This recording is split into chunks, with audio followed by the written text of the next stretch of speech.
Hi, County Delegates. So this is video 2. Some of you may have clicked on this and some of you may have not. What I thought I'd like to discuss in this video is a little bit more specific examples of the experiences I had when I was serving as mayor. The first one has to do with lobbyists. This is something that just isn't appropriate for our valley, and yet it took place, and I'd like to tell you the story.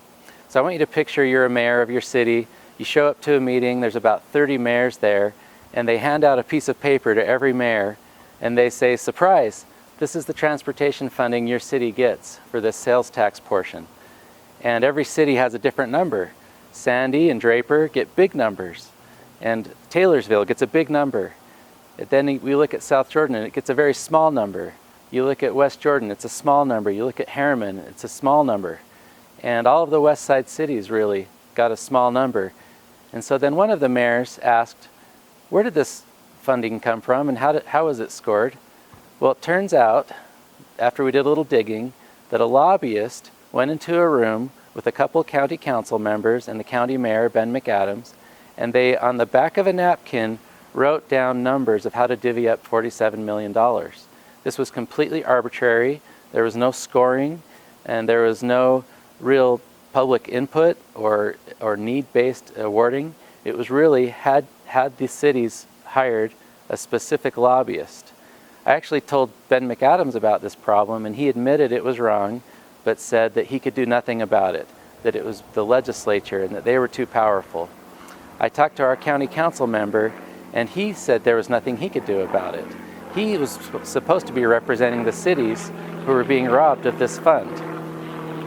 Well, as you can imagine, this created no small stir amongst mayors, and those of us that had been wronged kind of combined against those that had been awarded money, and it became an area of great contention and dispute. The Deseret News actually picked it up, and they wrote an op-ed from their editorial board saying backroom deals for transportation must end.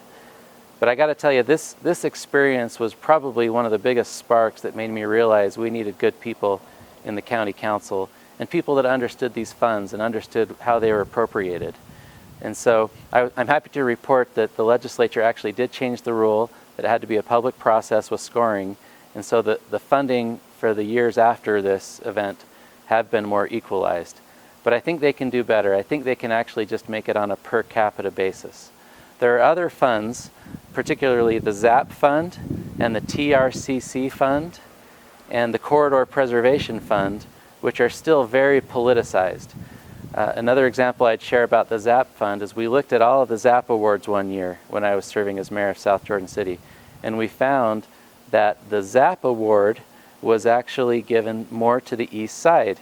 And the excuse they gave us was that they had to finish the projects that were already started instead of starting new projects on the west side.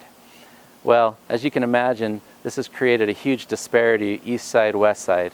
And so Trent Staggs and I, along with Senator Lincoln Fillmore, we're talking about legislation, and we're actually going to be working on it next year, that will make ZAP funding on a per capita basis.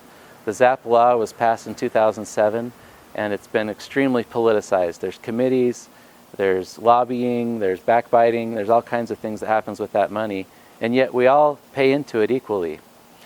TRCC is our recreation and tourism money. That money's become politicized. Corridor preservation, what that means is the government buys land ahead of development. That way we don't have to buy it back later through condemnation. Those are all funds that we can make apolitical. That's something I'm really strong about. I think that gives me a little bit of an advantage over my opponents, is that I understand some of these issues. The second thing I'd like to talk about is just the overall budget in general.